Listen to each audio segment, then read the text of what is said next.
आज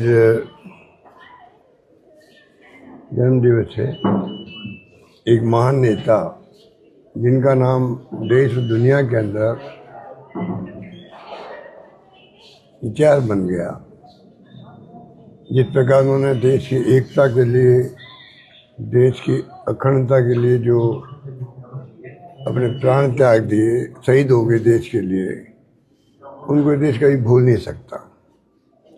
एक महान नेता थी जिसने पाकिस्तान के 2 टुकड़े कर दिए, भूगोल बदल दिया उपमहाद्वीप का और बांग्लादेश का निर्माण कर दिया। एक ऐसा इतिहास जब 90,000 से अधिक सैनिकों को, कर्नल जनरल को सरेंडर करवा के हिंदुस्तान में लाना, दुनिया के इतिहास में कभी ऐसा संभव नहीं हुआ। लगभग 1 लाख लोगों को आप अरेस्ट करके सरेंडर करके लिया हो आप इंडिया में, वो भी एक अलग माहौल था। मुझे तो सुबह के मिला कि मैं उस वक्त में गया था बांग्लादेश बॉर्डर पर, वहाँ पे शरणार्थी 1 करोड़ आ गए थे इंडिया में, तो उनकी सेवा करने का हमें भी अवसर मिला था बचपन में। इसलिए मैं तो ज़्यादा भावनात्मक रूप से जुड़ा हुआ हूँ। तो इंदिरा जी ने जो काम किए, गरीब हटाओ की बात भी करी, सब कुछ देश के गरीबों की मसीहा के रूप में पहचान बनाई।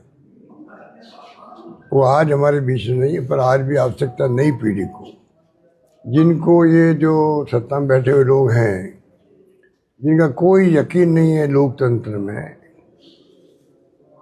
ये जिस प्रकार से शासन कर रहे हैं, देश की दिशा में जा रहा है, कोई नहीं जानता। ध्रुवीकरण करके जाति के नाम पे, धर्म के नाम पे राजनीति करोगे तो आप चुनाव जीत सकते हो, परंतु देश को एक अखंड रखने के लिए आपकी भूमिका जो है वो हमेशा क्वेश्चन मार्क रहेगी। आपकी ड्यूटी है कि आप संविधान में जो लिखा हुआ है, संविधान की मूल भावनाओं को साथ लेकर के फिर शासन करें, तो फिर कभी आप ध्रुवीकरण की बात नहीं कर सकते। इसलिए इस मौके पर हम लोग सब इकट्ठे हुए यहाँ पर, आज भी लोगों में जज्बा है उनके नाम के प्रति। हम सब संकल्प करेंगे कि आने वाले वक्त में इंदिरा जी व जो कांग्रेस की नीतियाँ, जो सिद्धांत हैं और कार्यक्रम है, उसको हम लोग आगे बढ़ाएं, नई पीढ़ी तक पहुँचाएँ। नई पीढ़ी तक पहुँचाना आवश्यक है, क्योंकि जिस प्रकार इतिहास कोई कमज़ोर करना चाहते हैं, तोड़ रहे मरोड़ रहे हैं बीजेपी वाले, ये खतरनाक खेल है। नई पीढ़ी को मालूम पड़ना चाहिए कि हमारा सुनहरा इतिहास जो फ्रीडम मूवमेंट में त्याग का बलिदान कर रहा था, उसको हम लोग आधार बना के देश की सेवा करने में संकल्प करें, ये हमारी भावना होनी चाहिए। सर, आप लोग एसआईआर को लेकर लगातार सवाल उठा रहे थे। एसआईआर को लेकर कल जो जयपुर का जो वीडियो सामने आया है, जिसमें लोग साफ तौर पर महिला बीएलओ से कह रहे हैं कि आप हमारे घर नहीं आई हैं, आप नाम काट रही हैं, मार्किंग की जा रही है एक विशेष तबके के लोगों के नाम के आगे, परिवार के आगे, उस पर क्या कहना है? देखिए, ये तो एक बहुत बड़ा इश्यू बना हुआ है और सबसे ज़्यादा इसमें निर्वाचन आयोग जो है उसकी गलती है, उसकी गलती है। अगर ये एसआईआर जो है तमाम देश की पॉलिटिकल पार्टियों को बुला के बात करते हैं कि हमारी मंशा ये है कि जो लिस्ट बने हमारी चुनाव की, इलेक्टोरल बने, वो बिल्कुल ट्रांसपेरेंट हो, कोई फर्जी नाम उसमें नहीं हो और असली नाम छूटे नहीं उसके अंदर। ये हमारी मंशा है। अगर ये मंशा वास्तव में होती है उनकी, तो फिर वो सबको विश्वास में लेते हैं। बिना विश्वास में लिए हुए जब राहुल गांधी जी ने कहा भाई ये हमारे पास रिपोर्ट आई है कि 1,02,50 वोट फर्जी जुड़ गए हैं, तब से ही शुरुआत हुई है। राहुल गांधी जी ने इतनी मेहनत करी है, 2-3 बार प्रेस कॉन्फ्रेंस करी, बताया भाई किस प्रकार से ये फर्जी वोट जुड़ रहे, असली वोट कट रहे हैं। तो चुनाव आयोग की ड्यूटी क्या थी? सिर्फ ये थी भी आप हमें लिस्ट दे दीजिए, हम इसकी जांच करवा लें, और कुछ नहीं करना था उनको। जांच करने के बाद में 15 दिन महीने पर बाद बताते था ये हमने जांच करी है, इसमें ये बात आपने ठीक बोली है, इसमें हमने पता कर लिया, इसमें कोई गलती नहीं है। स्पष्ट रहता उनकी नीयत शुरू से ही खराब है। वो मिली भगत है बीजेपी से और सरकार से, जानबूझ के कंट्रोवर्सी पैदा कर रहे हैं, जानबूझ करके। अब ऐसा माहौल बना दिया देश के अंदर कि चुनाव आयोग पे ही लोगों को संदेह होने लग गया है। क्या लोग और ये अगर संदेह होने लग गया है तो ये जो काम कर रहे हैं BLA और BLO, इनको तकलीफ आ रही है। जो आप बता रहे हो कि ये प्रॉब्लम पूरे मुल्क में रहेगी, जहाँ 12 राज्यों में चुनाव ये हो रहा है, SIR सब जगह से रिपोर्ट आ रही है, तो ये जरूरत नहीं इसकी। अब एक आत्महत्या हो गई, पूरे देश भर में 3 हो गई, 3 सुसाइड हो गई, राजस्थान में 3 हो गई, राजस्थान, मध्य प्रदेश और दूसरी जगह। मैं भी एक कह रहा हूँ ना, एक हो गई। और सोशल मीडिया में वाले 20 हो गए, वहाँ मर गए लोग, बंगाल के अंदर 20 लोग मर गए। अब 3 की बात कर रहे हो। अब क्या स्थिति बनी, क्यों मरे मुझे नहीं मालूम। मीडिया में जो आ रहा है कि बंगाल में 20 लोग मर चुके हैं, तो कहने का मतलब ये स्थिति क्यों बनी देश के अंदर। ये चुनाव आयोग की बेवकूफ़ी से बनी है। ये कहते हुए संकोच ही होना चाहिए। क्या खास तबके को टारगेट करके लोगों के नाम अभी तो जब पूरा हो जाए तो मालूम पड़ेगा ना। अभी तो डाउट यही है, जिस प्रकार उनका रवैया है उसे लगता है कि इनकी नीति ठीक नहीं है, सरकार से मिली भगत से काम कर रहे हैं। वो लगता है ना, चीफ इलेक्शन कमिश्नर के जो व्यवहार है नेता प्रतिपक्ष के साथ में, विपक्ष के साथ में, उससे लगता है कि ये व्यवहार आज तक कभी देखा नहीं हमने। तो आज तक जो है इतिहास के अंदर कोई अधिकारी हो, छोटा हो या बड़ा हो, कोई शिकायत होती है वो जांच करवाता है। कलेक्टर भी क्यों नहीं है मान लीजिए, या कोई अधिकारी है सरकारी, उसका काम क्या होता है। कोई आयोग भी है, कोई गए एप्लीकेशन दी, फैसला उनको करना होता है। तब क्या तकलीफ दे आपको, आप कहते आप एफिडेविट दो। इस प्रकार क्वेश्चन खड़े कर दिए। अनावश्यक जो है ऐसा माहौल बन गया है देश के अंदर कि लोग घबराने लगे, पता नहीं हमारा नाम कहीं कट नहीं जाए। बंगाली खबर भी ऐसी मैंने पढ़ी, लोग कहे कहीं मेरा नाम कट नहीं जाए। अब ये पता नहीं ये भय का माहौल क्यों बनाया गया है। तो ये जो कुछ हो रहा अच्छा नहीं हो रहा। सर अच्छा, राधा सर, मोहन कांग्रेस और विपक्षी दल लगातार SIR का मामला उठा रहे हैं, वोट चोरी का आरोप भी लगा रहे हैं। बिहार के चुनाव के परिणाम आपके सामने है, लेकिन राजस्थान में जो अंता का विधानसभा उपचुनाव था वो भी आपके पक्ष में गया है। तो एक जगह जीत हो रही है 15,000 के अंतर से, दूसरी जगह बड़ी हार हो रही है जिसकी कल्पना नहीं की जा सकती। ये दोनों अंतर किस तरह देखते हैं आप? भाई यदि वोट चोरी होती तो सब देखिए, राजस्थान का तो स्पष्ट है। आज आप किसी गांव में चले जाओ राजस्थान के अंदर, किसी गांव में कह रहा हूँ आपको एक ही बात मिलेगी। पिछली गवर्नमेंट की जो योजनाएं थी वो बहुत शानदार योजनाएं थी, लाभ मिल रहा था। आज वो सब वंचित हो रहे हैं। हमारी स्कीमों को या तो कमजोर कर दिया गया, बंद कर दिया गया।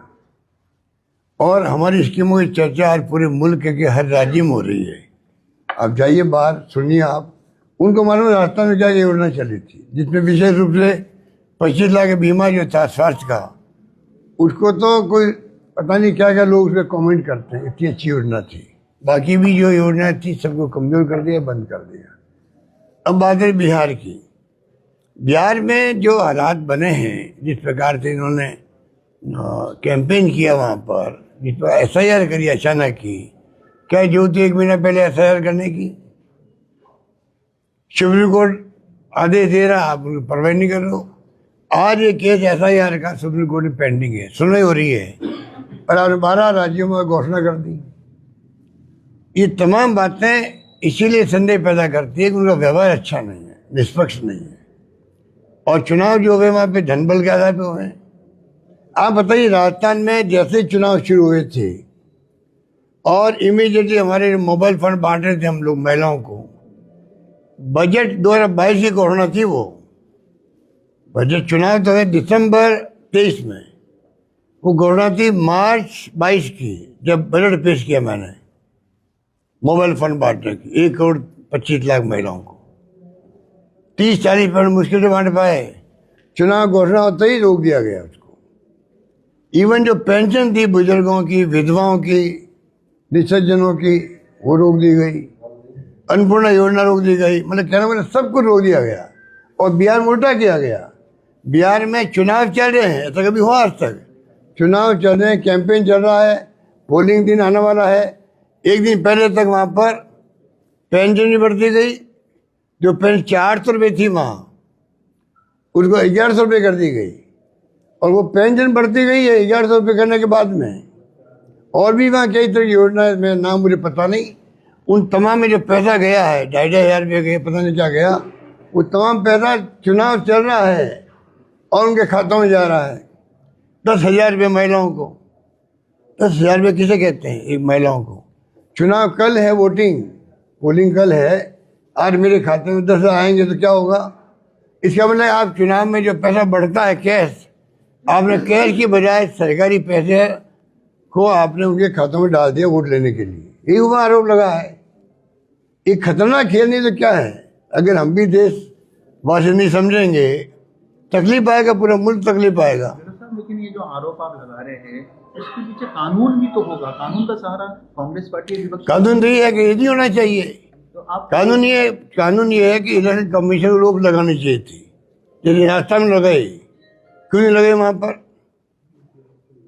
तो स्थिति ऐसी है कि पूरे मुल्क को सबको सोचना पड़ेगा, मतदाताओं भाई हो क्या रहा हमारे साथ में, अन्याय है। तो इलेक्शन कमिश्नर ने यदि रोक नहीं कहाँ लगे रोक? तो क्या हम सुप्रीम कोर्ट या किसी कोर्ट का सहारा नहीं ले? वो तो अलग बात है, चुनाव कल निपटे हैं, पर जो ये हकीकत बता रहा हूँ मैं आपको, ये तो फैक्चुअल स्थिति है, आपको तथ्य बता रहा हूँ भाई, ऐसा हुआ वहाँ पर।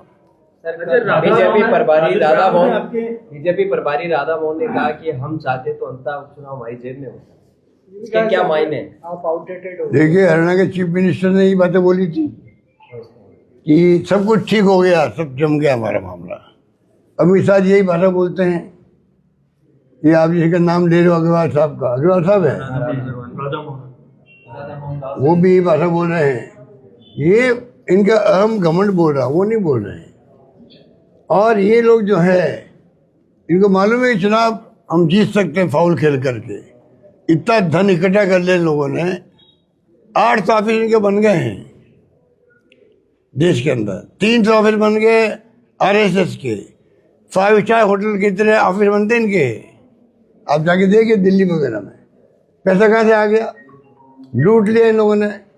इतना भयंकर करप्शन हो रहा है देश के अंदर, कोई सोच नहीं सकता। और ये चाल चरित्र चेहरा इनका पूरा एक्सपोज हो गया देश के अंदर। वो ये लोग हैं, क्या है इनके बारे में बात करें? इलेक्टोरल बॉन्ड क्या थे? इलेक्टोरल बॉन्ड आपका नोटिस जा रहा है CBI का, इनकम टैक्स का, ED का, 50 करोड़ आ गए, 100 करोड़ आ गए बॉन्ड। और आपका इलेक्टोरल बॉन्ड जो भेजा उनके पास में, और इमीडिएटली नोटिस जो था इनकम टैक्स का या CBI का, ED का, वो ड्रॉप हो गया। ये खुला नंगा खेल खेल रहे देश के अंदर, खेल खेल रहे देश के अंदर। राहुल गांधी अकेला क्या करेगा? वो तो बोल सकता है, नेता प्रतिपक्ष है, तो आना पड़ेगा, पब्लिक को आगे आना पड़ेगा, सड़कों में आना पड़ेगा, क्योंकि हम लोग नॉन वायलेंस वाले लोग हैं। ये लोग तो वायलेंस विश्वास करते हैं, इनका विश्वास हिंसा में है, हमारा विश्वास अहिंसा में है। ये हमारा तरीका अलग है। न्यूज बनती, हिंसा करो तो न्यूज बनती है। इनके जो तरीका मीडिया वालों का भी है ना, यही है, हिंसा होगी तो न्यूज बनेगी, शांति से मीटिंग समाप्त हो जाएगी, मीटिंग न्यूज बनेगी। मीटिंग में कौन क्या बोल गया, बाल की खाल निकाल के न्यूज बनवाओगे तुम लोगों। सर आपने बिहार रिजल्ट को लेकर कहा था कि वहां पर वोटरों को हाईजैक किया गया। बीजेपी का कहना है कि वोटर हाईजैक नहीं हुए हैं, आपके जो 6 विधायक जीते हैं वो सब शामिल होने जा रहे हैं, JDU में शामिल होने जा रहे हैं। अभी खबर तो आप दे रहे हो, मुझे पता नहीं, ये राधा मोहन दास अग्रवाल ने कल मैंने कहा ना आपको, मुझे जानकारी में क्यों। लेकिन ये अपने जो बिहार चुनाव का परिणाम आया, उसके बाद झारखंड मुक्ति मोर्चा की तरफ से भी उनके जो प्रवक्ता है, उनके पदाधिकारी, उन्होंने कहा है कि अब हम आगे कांग्रेस और रजत से सहयोगी के तौर पे गठबंधन रखे नहीं रखे, इसके ऊपर पुनः विचार करें। देखिए, इस बारे में कोई कमेंट नहीं कर सकते। ये काम सब पार्टियों का हाईकमांड होता है, वो तय करता है। देखते हैं क्या होता है। सर, भारत जोड़ो यात्रा की, उसके बाद में भी वोट चोरी हुई और बिहार से सत्ता थी। क्या लगता है हिंसा आंदोलन करेगी कांग्रेस देश भर के अब अंदर? देखिए, हाईकमान ने फैसला किया परसों मीटिंग हुई है वहाँ पर कांग्रेस प्रेसिडेंट राहुल जी, और कल जो फैसला सुनाया आपको मिस्टर वेणुगोपाल ने कि भाई हमने तय किया कि पहला वीक जो है दिसंबर में उसमें रामलीला मैदान में रैली होगी। इधर 1 तारीख की तो पार्लियामेंट शुरू हो रही है और फर्स्ट वीक में रैली हो रही है।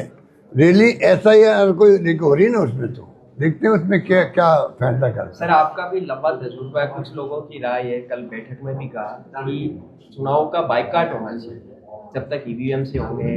अब देखिए, तो रैली होने दीजिए, वहाँ रामलीला मैदान में रैली होने दीजिए। ये फैसले तो ऐसा कुछ बिना सोचे समझे हो नहीं सकते ना। ये ऐसे फैसले होते हैं जहाँ पर जितने विपक्ष हैं, क्योंकि पहले मोदी जी कहते थे कांग्रेस मुक्त भारत की बात करते थे, अब कांग्रेस मुक्त भारत की बात की बजाय कांग्रेस मुक्त विपक्ष की बात करने लग गए। ये खतरनाक खेल चल रहा देश के अंदर, इसको हमको समझना पड़ेगा। और मैं मीडिया से अपील करना चाहूँगा, जो ये मुख्य धारा का मीडिया है, अब तो अपनी अंतरालों पूछे कि देश में होगा क्या, डेमोक्रेसी कैसे बचेगी। उनको अपना जो संबंध है बीजेपी से या सत्ता पक्ष से, पीएमओ से जो खबरें आती हैं उनको लाइन दी जाती है, पंच लाइन क्या बनेगी, कौन सी न्यूज़ आएगी, कौन सा आपको न्यूज़ को हाईलाइट करना है, कौन सी नहीं करनी है, सर फैसला पीएमओ करता है। मुझे कहते कोई संकोच नहीं है। और ये सब मीडिया वाले जानते हैं कि वास्तव में कहाँ से खबरें आ रही है। कृपया करके देश के हित में आप लोग आगे आओ, वरना इतिहास आपको माफ नहीं करेगा। नमस्कार, जय हिंद। आपका